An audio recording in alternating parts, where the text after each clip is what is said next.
अब तक तो आपको पता चल ही चुका होगा कि हम आज किसके बारे में बात कर रहे हैं। None other than the missile man. उनके बचपन का जीवन बहुत ही संघर्षपूर्ण रहा, बट फिर भी हार न मानते हुए देश के लिए कुछ कर गुजरने की चाहत ही उन्हें अपने लक्ष्य से कभी भी भटका न सकी। 1972 में वे भारतीय अंतरिक्ष अनुसंधान संगठन से जुड़े। अब्दुल कलाम को परियोजना महानिदेशक के रूप में भारत का पहला स्वदेशी उपग्रह SLV तृतीय प्रक्षेपास्त्र बनाने का श्रेय हासिल हुआ। 1980 में इन्होंने रोहिणी उपग्रह को पृथ्वी की कक्षा के निकट स्थापित किया था। इस प्रकार भारत भी अंतर्राष्ट्रीय अंतरिक्ष क्लब का सदस्य बन गया। इसरो लॉन्च व्हीकल प्रोग्राम को परवान चढ़ाने का श्रेय भी इन्हें प्रदान किया जाता है। कलाम ने स्वदेशी लक्ष्य भेदी नियंत्रित प्रक्षेपास्त्र गाइडेड मिसाइल्स को डिजाइन किया। इन्होंने अग्नि एवं पृथ्वी जैसे प्रक्षेपास्त्रों को स्वदेशी तकनीक से बनाया था। कलाम जुलाई 1992 से दिसंबर 1999 तक रक्षा मंत्री के विज्ञान सलाहकार तथा सुरक्षा शोध और विकास विभाग के सचिव थे। उन्होंने रणनीतिक प्रक्षेपास्त्र प्रणाली का उपयोग आग्नेयास्त्रों के रूप में किया।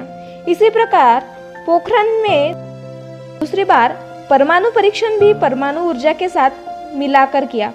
इस तरह भारत ने परमाणु हथियार के निर्माण की क्षमता प्राप्त करने में सफलता अर्जित की। कलाम ने भारत के विकास स्तर को 2020 तक विज्ञान के क्षेत्र में अत्याधुनिक करने के लिए एक विशिष्ट सोच प्रदान की।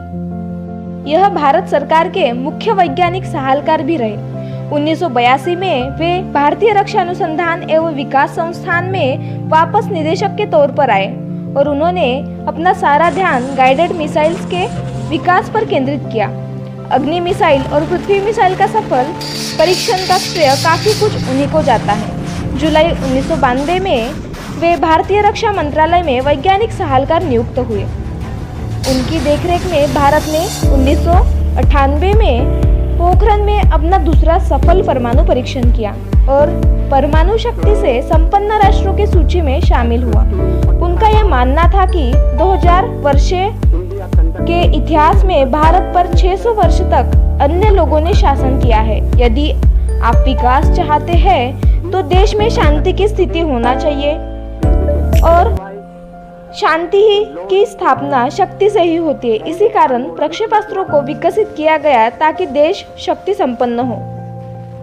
अगर उनकी पॉलिटिकल जीवन की बात करें तो इन्हें भारतीय जनता पार्टी समर्थित NDA घटक दलों ने अपना उम्मीदवार बनाया था, जिसका वाम दलों के अलावा समस्त दलों ने समर्थन किया। 18 जुलाई 2002 को कलाम को 90% बहुमत द्वारा भारत का राष्ट्रपति चुना गया था और इन्हें 25 जुलाई 2002 को संसद भवन के अशोक लक्ष्य में राष्ट्रपति पद की शपथ दिलाई गई। इस संक्षिप्त समारोह में प्रधानमंत्री अटल बिहारी वाजपेयी, इनके मंत्री मंडल के सदस्य तथा अधिकारीगण उपस्थित थे। इनका कार्यकाल 25 जुलाई 2007 को समाप्त हुआ। वो खुद भारत के एक रत्न स्वरूप थे। फिर भी उन्हें प्राप्त हुए पुरस्कार की बात करें तो कलाम के 79वें जन्मदिन को संयुक्त राष्ट्र द्वारा विश्व विद्यार्थी दिवस के रूप में मनाया गया था। इसके अलावा उन्हें लगभग 40 विश्वविद्यालयों द्वारा मानद डॉक्टरेट की उपाधियां प्रदान की गई थी। भारत सरकार द्वारा इन्हें 1981 में पद्म भूषण और 1990 में पद्म विभूषण का सम्मान प्रदान किया गया, जो उनके द्वारा इसरो और DRDO में कार्यों के दौरान वैज्ञानिक उपलब्धियों के लिए तथा भारत सरकार के वैज्ञानिक सलाहकार के रूप में कार्य हेतु प्रदान किया गया था। 1997 में कलाम साहब को भारत का सर्वोच्च नागरिक सम्मान भारत रत्न प्रदान किया गया, जो उनके वैज्ञानिक अनुसंधानों और भारत में तकनीक के विकास में अभूतपूर्व योगदान हेतु दिया गया था। वर्ष 2005 में स्विट्जरलैंड की सरकार ने कलाम के स्विट्जरलैंड आगमन के उपलक्ष्य में 26 मई को विज्ञान दिवस घोषित किया। नेशनल स्पेस सोसाइटी ने वर्ष 2013 में उन्हें अंतरिक्ष विज्ञान संबंधित परियोजनाओं के कुशल संचालन और प्रबंधन के लिए वॉन ब्राउन अवार्ड से पुरस्कृत किया।